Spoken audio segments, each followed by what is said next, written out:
ராகுல் காந்தி எடுத்துக்கோங்க.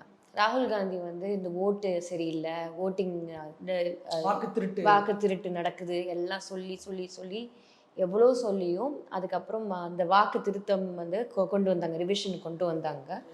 அந்த ரிவிஷனுக்கு எதனால கொண்டு வந்தாங்கன்னா, ராகுல் காந்தி சொன்ன ஒரு காரணத்துக்காக தான் இந்த எஸ்ஐஆரும் கொண்டு வந்தாங்க அப்படின்றது தான் அர்த்தம் இல்லையா?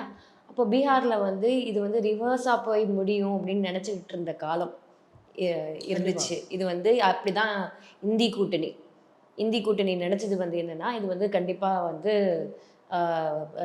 ரிவர்ஸாக போகும், காங்கிரஸுக்கு சாதகமாக இருக்கும், பாஜகவுக்கு ரிவர்ஸாக போகும் அப்படின்னு நினச்சிட்டு இது பண்ணாங்க. ஆனால் அங்கே இருக்கிற களத்தில் இருக்கிற மக்கள் வந்து இன்னைக்கு பாஜக வேணும் அப்படின்னு சொல்லிட்டு, அதாவது நிதிஷ் குமார் அவர்களையும் அவங்க பையனை கூட செலக்ட் பண்ணல.